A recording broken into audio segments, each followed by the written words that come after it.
Evening दोस्तों, today here we are discussing parts of speech. Parts of speech क्या होता है? How many kinds of parts of speech? Parts of speech के कितने भेद होते हैं? आज के क्लास में हम लोग पढ़ेंगे parts of speech. Parts of speech हमारे इंग्लिश ग्रामर का बहुत ही इंपॉर्टेंट पार्ट है, जिसको कि पढ़ना हमारे लिए बहुत जरूरी हो जाता है। पार्ट्स ऑफ स्पीच को जानने के लिए एक छोटा सा उदाहरण हम लोग समझ सकते हैं। जैसे हम लोग कोई भी सब्जी बनाते हैं। सब्जी बनाने के लिए हमको क्या क्या चीज चाहिए? आलू चाहिए, गोभी या बैगन जो भी हो वो चाहिए, मसाला चाहिए, तेल चाहिए, नमक चाहिए। ये सारा चीज मिला करके हम लोग क्या बनाते हैं? सब्जी बनाते हैं। सब्जी, इन छोटे छोटे पार्ट्स को मिला करके हम लोग क्या बनाए? सब्जी। प्रकार से सब्जी बनाने के लिए नमक, हल्दी, तेल, मसाला इत्यादि का जरूरी पड़ता है। उसी प्रकार से सेंटेंस का फॉर्मेशन करने के लिए भी हमें अलग अलग आइटम का जरूरी पड़ता है, जो कि आइटम कौन सी के रूप में है? Noun, pronoun, verb, adverb, adjective, preposition, conjunction, interjection. ये सारा क्या हुआ? इसका आइटम हुआ। ये सारा मिल करके एक सेंटेंस का निर्माण करता है। इसी प्रकार से जिस प्रकार से सब्जी को नमक, तेल, आलू, मसाला मिलकर के एक सब्जी बनता है, उसी प्रकार से ये सारी चीज मिलकर के एक सेंटेंस का फॉर्मेशन करता है। इस प्रकार से वैसे लेटर से क्या बनता है? वर्ड बनता है। वर्ड से क्या बनता है? सेंटेंस बनता है। सेंटेंस से क्या बनता है? पैराग्राफ बनता है, पैसेज बनता है। उसी प्रकार से सारा चीज मिला करके, ये सारा चीज मिला करके noun, pronoun, verb, adverb, adjective, preposition मिला करके एक सेंटेंस का निर्माण होता है। इसी को हम लोग अलग अलग करके वन बाय वन करके पढ़ेंगे। पार्ट्स ऑफ स्पीच को पहला क्या है इसका? नाउन। नाउन किसको कहते हैं? हम लोग बचपन से पढ़ते आ रहे हैं। The name of person, place, animal, things. ये इनका जो नाम होता है इसको क्या बोलते हैं? नाउन, संज्ञा बोलते हैं। जैसे कि एग्जांपल से हम लोग जान सकते हैं इसमें राम, पटना, गीता, डॉग। ये सारे क्या है? ये सारे नाउन्स हैं। ये सारे नाउन हैं। तो इस चीज को याद रखना। The name of person, place, animal, things. इन सारे चीजों को क्या बोलते हैं? नाउन बोलते हैं। इसके बाद नाउन के भेद है, इसको हम लोग आगे क्लास में पढ़ेंगे। नाउन के कितने भेद होते हैं। इसी प्रकार से है सर्वनाम। सर्वनाम क्या कहता है? Used in place of noun. Noun के बदले जो आता है उसको क्या बोलते हैं? प्रोनाउन। जैसे कि बार बार नाउन दोहराया जाता है। जैसे बोलते हैं राम एक अच्छा लड़का है, राम दौड़ने में तेज है, राम खाने में बहुत होशियार है। इस प्रकार से जब बार बार राम राम राम का प्रयोग करते हैं या किसी चीज का बार बार कोई नाउन का प्रयोग होता है तो वो क्या होता है? सेंटेंस को बदला कर देता है। इसलिए उसके बदले में क्या करते हैं? हम लोग यूज करते हैं प्रोनाउन का। उसके बदले हम लोग क्या यूज करते हैं? सी, ही, सी, वी, इटीसी। ये सारे चीज जो है उसको क्या बोलते हैं? प्रोनाउन। मतलब use in place of noun का इज कॉल्ड प्रोनाउन।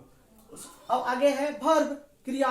क्रिया किसको करते हैं? एक्सप्रेस एक्शन और बीइंग्स। किसको?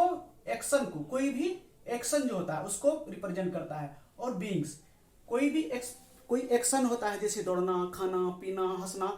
ये जितना भी एक्शन है उसको रिप्रेजेंट करता है। इसका एग्जांपल हो सकता है पढ़ना, रीड, ईट, गो, ईटीसी। एग्जांपल में जैसे हम लोग देख सकते हैं यहाँ पे राम रीड्स बुक। रीड्स यहाँ क्या हो गया? रीड्स क्या हुआ? यहाँ पे वर्ब हुआ, क्रिया हुआ। फिर आगे हम लोग देखेंगे एडजेक्टिव। एडजेक्टिव क्या? विशेषण।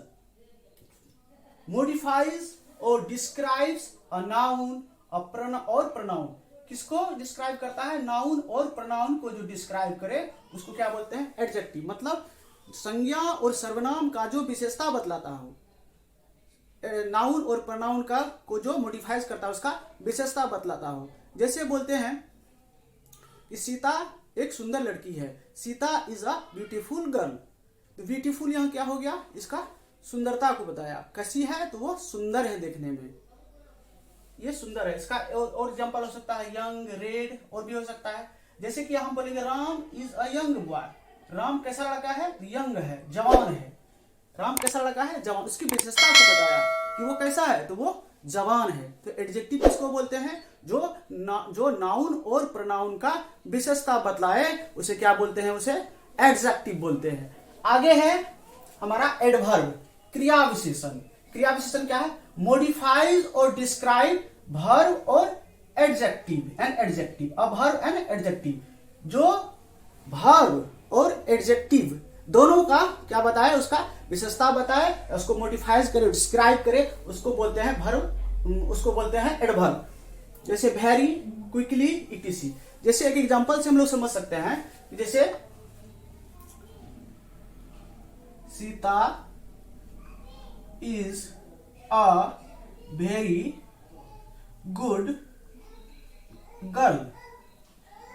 यहां जो वेरी क्या है, यहां पे वेरी, ये गुड, गुड तो यह एडजेक्टिव है, वेरी क्या हुआ, वेरी जो हुआ ये गुड का कितना है, अच्छा तो है, कितना है, बहुत ज्यादा है। क्या बताया ये, इसको डिस्क्राइब किया, कैसे किया, डिस्क्राइब किया वेरी लगा करके, है सुंदर है, बहुत ज्यादा सुंदर है। तो इस प्रकार से modifies, describe, verb and adjective, ये चीज को पता रखना है, हमको याद रखना है कि वर्ब और एडजेक्टिव को जो डिस्क्राइब करे या मॉडिफाइज करे उसको क्या बोलते हैं, उसको एडवर्ब बोलते हैं।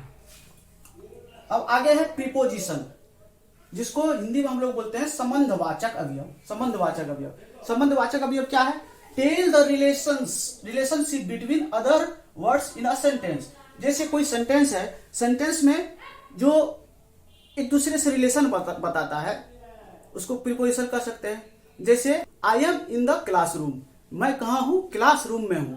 तो यहां जो इन है, इन क्या है, मेरा और क्लासरूम का रिलेशन को बताया, मैं कहा हूं तो क्लास रूम में हूं। प्रीपोजिशन बहुत इंपॉर्टेंट चैप्टर है, इसको आगे हम लोग नेक्स्ट क्लास में और अच्छे से डिस्क्राइब करेंगे। क्योंकि कोई भी कॉम्पिटिटिव एग्जाम हो, चाहे या हमारा एकेडमिक एजुकेशन हो, वहां पे जब भी कभी इंग्लिश का बात आता है, इंग्लिश पढ़ने लिखने या बोलने का बात, तो प्रीपोजिशन का नॉलेज हमें बहुत ही जरूरी हो जाता है इसके बारे में विस्तार से जानना, क्योंकि ये काफी कंफ्यूजिंग टॉपिक है। प्रीपोजिशन, एक ही प्रीपोजिशन बार बार कहीं एक जगह किसी तरह से यूज होता है, दूसरी जगह किस तरह से यूज होता है, इसका मीनिंग क्या हो जाता है, चेंज हो जाता है अकॉर्डिंग टू सिचुएशन। इसलिए इसको हम लोग अलग से फिर डिस्क्राइब करेंगे अगले क्लास में। अब आगे है कंजंक्शन। कंजंक्शन किसको कहते हैं, हिंदी में इसको बोलते हैं संयोजक अवयव। ज्वाइंस वर्ड्स, फ्रेज और क्लाउज, दो सेंटेंस को या तो फ्रेज को या क्लाउज को जो आपस में जोड़ता है, इसको बोलते हैं कंजंक्शन। जैसे एग्जांपल से समझ सकते हैं, my brother and my friend, मेरा भाई और मेरा दोस्त। किसको किसको जोड़ा, मेरा भाई और मेरा दोस्त। दो वर्ड को क्या किया आपस में, ये जोड़ा। इसका जैसे बट, और, एंड, ये सारे क्या है, ये सारे कंजंक्शन के एग्जांपल हैं। बट, और, एंड और इटीसी भी हो सकता है, और ज्यादा और कुछ भी हो सकता है। इसी प्रकार से अगला है हमारा इंटरजेक्शन, विस्मयादिबोधक। क्या है, a word use to express emotion. जब कोई चीज को हम लोग आश्चर्यचकित होकर के अपना इमोशन व्यक्त करते हैं, उसको क्या बोलते हैं हम लोग, इंटरजेक्शन। जैसे मान लीजिए कोई मर गया, तो ओह ओह आश्चर्यचकित करते हैं हम लोग, मतलब क्या हुआ, एक आश्चर्य, हुर्रा, तुम आश्चर्य हुआ, वाह, खुशी, खुशी इजहार करने के लिए हम लोग क्या बोलते हैं, हुर्रा, ओह, आह। ये सारा क्या है, अपना इमोशन को एक्सप्रेस करना हुआ। तो जो इमोशन को एक्सप्रेस करे, a word use to express emotion, भावना को जो व्यक्त करता है, उसे हम लोग क्या बोलते हैं, उसे बोलते हैं। तो मुझे उम्मीद है कि एक क्लास में आप अच्छे से पार्ट्स ऑफ स्पीच को समझ गए होंगे बेसिक रूप से, और नेक्स्ट आने वाले क्लास में हम इसको एकदम विस्तार से बताएंगे, जो कि आपके लिए काफी फायदा होगा।